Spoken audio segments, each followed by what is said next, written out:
A heartbreaker of a Sunday for Lewis Hamilton, who spun himself out of the United States Grand Prix. Toto Wolff is standing behind his star, insisting there's 100% no blame on the seven-time champion, making it clear the real culprit was the car. Let's hear what he has to say about it today. Starting 17th on the grid after a surprising Q1 exit, Hamilton surged through the field with an electrifying start, reaching 12th by lap 2. But his progress came to sudden end soon after. Heading into turn 19, the seven-time world champion lost control of the rear of his W15, sending him spinning off the track and into the gravel trap, where his Mercedes was left stranded. Hamilton, visibly puzzled by the incident, expressed his confusion when asked about his race retirement. "I had a great start, was feeling good and got up to 12th. I wasn't even pushing at that point. I was literally just trying to get going and bringing the tyres up to temperature. The car started bouncing, the left front started bouncing, and the rear end just came around the same as George in qualifying." After experiencing a spin almost identical to his teammates, Hamilton questioned whether the issue lay with the car, especially since George Russell, who had reverted to an older spec, wasn't encountering the same problems during the Grand Prix. "In P1, I had the same thing," he said. "I had the spin in turn 3, which is so rare. I have never spun in turn 3 in all the years I've been here. I was just saying about George obviously having the same problem yesterday. He's gone back to the old spec car and is looking good out there, so maybe there is something with the new upgrade." Given the unpredictable and challenging handling faced by the drivers, Mercedes might consider reverting to the old specification as a potential solution to recover performance. Lewis Hamilton, frustrated by his inability to fully showcase his talent, especially as he approaches his final Grand Prix with Mercedes, shared his thoughts. "We will investigate as much as possible, and after today we will look at the data to see if we will stick with the old or the new specification next week. If I hadn't had this setback on that lap, I think it would have happened on another lap later, because there was clearly something wrong with the car." Mercedes boss Toto Wolff confirmed Hamilton's suspicions, firmly supporting the theory that the issue was with the car and not driver error. Wolff insisted he wasn't just defending Hamilton, as he emphasised during his post-race media briefing. "Where I sit at the moment, it's 100% not Lewis's fault, and that's not to say that I'm protecting him. It's clear it was gusty. There was a slipstream. How does all of that interact? 100% car. He was not even pushing at that stage. We saw it with George on Saturday. Perhaps that was maybe over-pushing it, but still abrupt losing it and putting it in the wall. Today there was wind and a bit of dirty air from the car in front. We definitely have an issue. I don't know if yesterday was the same.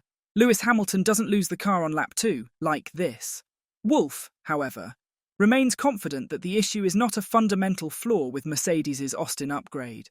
He confirmed that the team will press ahead with the new package for the upcoming race in Mexico, explaining to the media that, "I don't think we have a fundamental issue with the upgrades very much. I think it's more interaction, more aero and mechanical stuff. And therefore, we're going to continue with the upgrade. Makes no sense to not, because there's a lot of lap time you leave on the table. But on the other side, you need to be very open-minded. George drove the July upgrade today because we didn't have the floor, and that seemed pretty competitive in the race. It's more about getting on top of why do we have a car that on Friday is by far the quickest before the Colapinto situation. Hamilton was 4/10ths up and the last sector was just trouble. But he would have been quickest. And then on Saturday it's transformed. In the sprint race we had a broken suspension, that's one explanation. We fixed that in qualifying and nothing would go anymore. We struggled with pace. Today, an incident in that corner that came out of nowhere. He was not pushing at all. It seems that McLaren's Zach Brown has found an ally in Toto Wolff regarding concerns about the inconsistent decisions made by the stewards during the United States Grand Prix, because Toto also questioned whether there are correlations in what he perceives as biased decision-making. The Austin stewards faced criticism throughout Sunday's race, with Wolff labelling George Russell's penalty a joke, while McLaren expressed their frustration over Lando Norris's penalty as well. Russell was the first driver to receive a penalty on Sunday, hitting him with a 5-second penalty for forcing Valtteri Bottas off the track at turn 12 as he attempted to recover from his pit lane start. Max Verstappen managed to avoid any sanctions despite forcing Norris off the track during their wheel-to-wheel battle.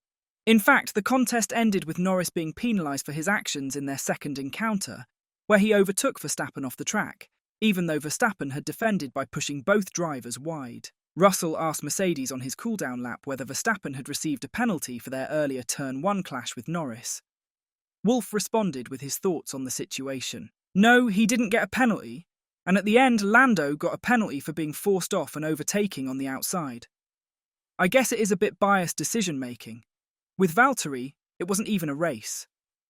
In the sprint, we saw a few of those incidents that were exactly the same, and weren't penalised when racing for positions, real positions actually. Receiving that penalty is just completely odd and bizarre.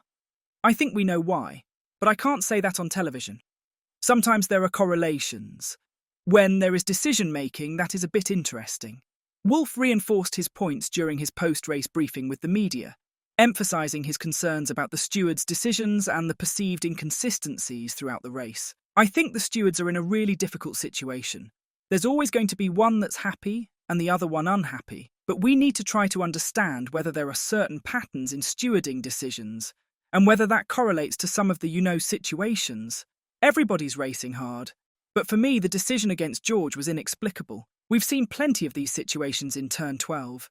Not one of them was penalised until it hit George, and then obviously there was another one of those.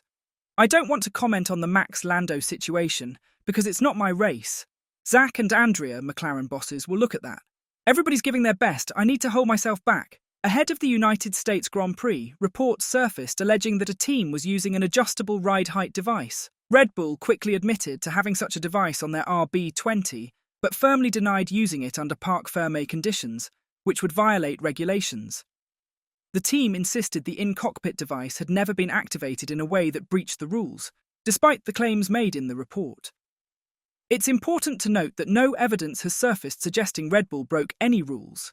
In fact, the team conducted a public demonstration of the device for the FIA in their Austin garage, much to Toto Wolff's amusement, though the overall situation was no laughing matter. Zach Brown had been the most vocal critic of Red Bull's device, though he claimed other team bosses shared his concerns. When asked by the media for his thoughts on the matter, Wolff responded with his take. My view is from the distance of what I've seen and what I've heard, it's outrageous. I really like that when they put this real broom in the car to demonstrate how that's the only way of that getting changed. I wonder how long it took them to make this and to stick it in there. And I didn't know that in Formula One we were using such devices. It's not good enough to say, that's it. Promise they're not going to do it again. Why would you design something and put 2 marks on it for 2 positions like you want to bit up? Is that the precise decision-making in Formula One? The FIA has responded by adding extra access seals to ensure that the parc fermé rules are upheld with Red Bull's device. But the FIA's single-seaters director, Nicholas Tombazis, dismissed the issue as a non-story, noting that the governing body cannot retroactively investigate after Christian Horner revealed that the device has been in use for over 3 years. When asked if he thought the FIA should take further action, Toto shared his perspective on whether more should be done. I cannot speak for the FIA at all, said Wolff. I cannot speak for Nicholas. Obviously, that's something that's been not spotted for a long time. I think the leadership of the FIA is going to look at that and say, what are we doing with this? Is Toto Wolff onto something? Is the FIA really doing everything in its power to give Red Bull at least 1 title this season? Tell us what you think in the comment section down below. And as always, don't forget to like and subscribe to the channel if you haven't. Thanks for watching.